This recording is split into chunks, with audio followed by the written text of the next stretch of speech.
Oke, yang sekarang saja Pak, yang kira-kira mungkin karena pemirsa kami mungkin sering mengalami ini. Nah mungkin Pak Silmi bisa jelasin tadi soal hak milik, kemudian hak guna usaha, hak guna bangunan. Itu yang mana yang bisa punya sertifikat sih Pak? Jadi kadang-kadang kan ada cerita soal itu gitu. Iya. Jadi yang itu semua di dalam Permendagri 573 disebut dengan tanah hak. Jadi tanah-tanah yang bersertifikat di Indonesia ini semenjak tahun 1960. Jadi Indonesia mengenal penerbitan sertifikat itu semenjak PMA 2 tahun 1960 tentang konversi arah barat dan PMPA 2 tahun 62 itu tentang penegasan hak milik. Jadi asal usulnya penerbitan sertifikat di Indonesia ini baru kita kenal tahun 1960 dan 1962. Nah, jadi hak-hak milik itu sertifikat bisa diagunkan ke bank, guna usaha bisa juga, HGB bisa. Nah, dengan adanya hak tanggungan Undang-Undang Nomor tahun 92, sekarang ini hak pakai pun dan hak milik satuan rumah susun bisa diagunkan juga di bank.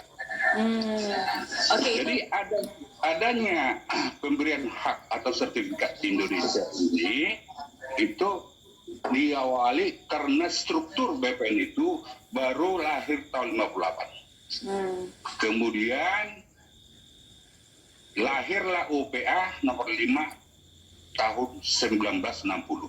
Nah itu historisnya atau sejarah hukum agraria di Indonesia sejak Indonesia merdeka tahun 45. Pak Sihombing, lantas dari kajian akademik yang dilakukan di universitas atau di fakultas-fakultas hukum, setidaknya juga di Universitas Pancasila, itu paling banyak kasus terkait dengan tanah soal apa Pak? Yang paling banyak terdengar kalau di media sih adalah soal sengketa sertifikat, perebutan lahan, semacam itu Pak. Jadi di lembaga bantuan hukum kita kan lebih banyak penyuluhan, ya kan? Tapi saya kan mantan pegawai BPN juga. 26 tahun saya di BPN. Tapi kasus-kasus sekarang ini yang saya tangani karena saya banyak ahli di pengadilan. Nah itu biasanya adalah sertifikat itu tumpang tindih. Sertifikat tumpang tindih, ada juga sertifikat dengan girik tanah milik adat, ada juga sertifikat tumpang tindih dengan tanah-tanah hak garapan masyarakat, ada juga tanah-tanah itu sertifikat tumpang tindih dengan Perfounding Indonesia, ada juga dia tumpang tindih dengan tanah-tanah sewa kota Praja seperti yang di Jakarta ini. Ada juga dia tumpang tindih dengan dari SIP, surat izin penghunian dari perumahan, bekas-bekas tanah P3MB Belanda dulu. Nah, jadi kita lihat kasus posisinya. Jadi masalah tumpang tindih itu dari hak-hak yang ada, yang dari tanah hak maupun yang belum punya hak. Itu biasanya. Oke, nah kemudian banyak tumpang tindih ya Pak? Tumpang tindih, kemudian juga tanah-tanah waris. Tanah waris itu biasanya sengketa ahli waris. Ada para pihak yang tidak ikut menandatangani akte jual belinya misalnya. Nah, itu. Kemudian juga dalam akte-akte pengikatan jual beli. Ada juga yang dipalsukan, padahal dia masih harus bayar, dinyatakan udah dibayar lunas. Nah itu, jadi ada beberapa macam kasus sengketa tanah yang saya tangani setelah saya pensiun dini dan dosen sekarang ini. Oke, kita tanya soal apa tumpang tindih tanah ke Pak Taufikul Hadi. Mungkin dari BPN sendiri sebenarnya sudah melakukan berbagai langkah ya Pak Taufikul Hadi. Ya mungkin Pak Taufik bisa sampaikan kepada kami apa sih sebenarnya langkah-langkah yang sudah disiapkan untuk mencegah sebenarnya masalah-masalah yang terjadi di masyarakat kita terkait dengan tanah Pak Taufikul Hadi. Ya Mbak Christine, jadi yang harus kita ketahui, yang saya ketahui adalah sepanjang kepemimpinan Pak Sofyan Jalil, dan beliau telah banyak melakukan berbagai upaya untuk mengatasi persoalan-persoalan ini. Sekarang ini adalah digitalisasi. Kalau kita digitalisasi itu dibuat untuk mengurangi hal-hal yang disebutkan oleh Pak Seombing tadi. Tetapi yang harus kita ketahui semuanya, sekarang ini banyak sekali hal yang telah dilakukan oleh BPN, ADR BPN sekarang untuk mencegah hal tersebut. Kita koordinasi dengan pengadilan.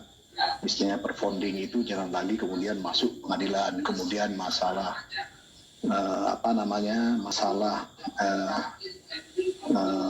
hal yang lain seperti yang disebutkan tadi, kirik dan sebagainya. Coba kita usahakan dengan Mahkamah Agung agar kemudian tidak lagi kemudian menjadi pertimbangan pengadilan.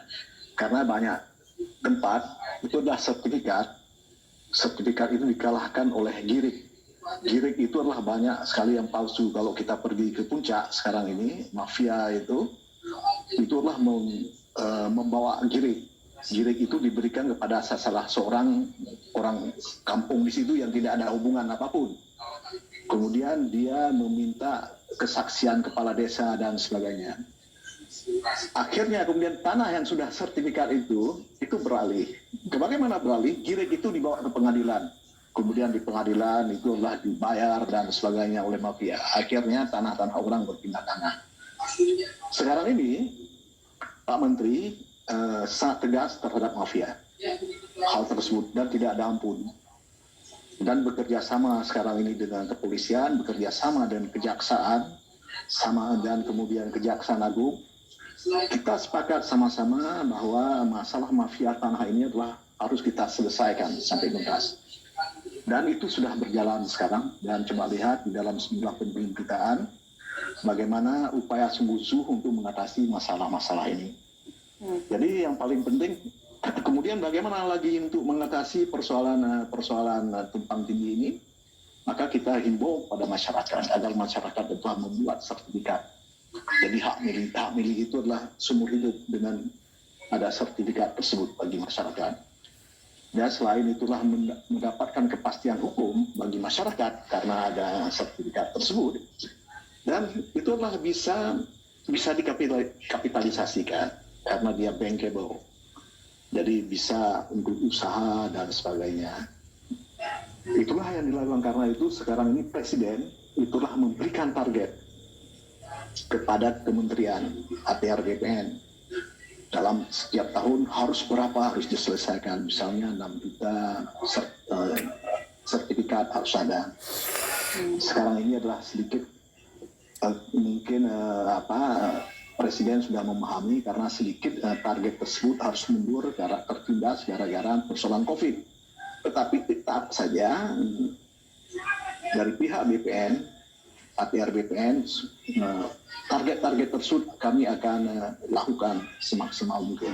Seperti kemarin itulah akan diberikan itu ratusan ribuan sertifikat langsung Presiden. Jadi Presiden mengatakan bahwa ketika target itu kita berikan kepada kementerian di bawah pimpinan Pak Sofyan Djalil, itu selalu memenuhi target, bahkan melampaui. Jadi apa yang dilakukan oleh kementerian sekarang ini menurut saya yang kita ketahui dari sikap Presiden cukup puas dengan apa yang dilakukan oleh kementerian sekarang ini di bawah Pak Sofyan Djalil. Oke. Baik, saya tanyakan ke Pak Sihombing. Pak Sihombing, kenapa giri kemudian sertifikat bisa menimbulkan masalah, sedangkan sertifikat kita tahu tentu lebih punya dasar hukum, punya. Saya perbaiki sedikit. Kenapa Pak? Presiden, sertifikat tidak ada masalah. Oke. Itulah justru menjamin kepastian hukum. Jadi karena itu kita himbau kepada seluruh masyarakat yang belum ada sertifikat mensertifikatkan. Nah ini sertifikat ini begini, yang paling penting ini ya untuk kita pahami dulu bagaimana masalah sertifikat ini. Ketika tanah dibawa untuk disertifikatkan, maka yang paling penting adalah clear and clean. Ya, clear and clean gini, tanah tersebut tidak ada persoalan apapun di belakangnya. Jadi kenapa? Ini persis seperti orang KUA. Jadi orang ABPN itu sama dengan orang KUA. Jika orang KUA itulah mempertemukan dua orang, perempuan dan laki-laki, kemudian oleh KUA itulah disahkan. Oke. Setelah ditanyakan kepada laki-laki tersebut, apakah Anda benar-benar adalah seorang yang belum memiliki istri? Ketika dijawab benar, Anda setuju, maka dia dikawinkan. Oke. Seperti itu. Tanah juga Demikian juga BPN. BPN itu akan bertanya kepada yang membawa, kepada orang tersebut. Ini adalah clear and clear. Betul, clear and clear. Tetapi suatu ketika, kalau itulah BPN melakukan, ternyata itulah tidak clear dan clean, bawa ke pengadilan, orang BPN ini akan bisa kena. Oke. Di pengadilan. Tetapi kalau orang KUA ini tidak kena. Ini adalah perbedaannya. Nanti akan kami tanyakan soal itu karena juga ada beberapa kasus soal itu yang terjadi di masyarakat kita ya Pak Taufik. Nanti soal itu juga, kemudian tadi soal girik juga nanti akan saya tanyakan kepada Pak Siombing. Tapi kita harus jeda sejenak. Saudara tetaplah bersama kami di Melek.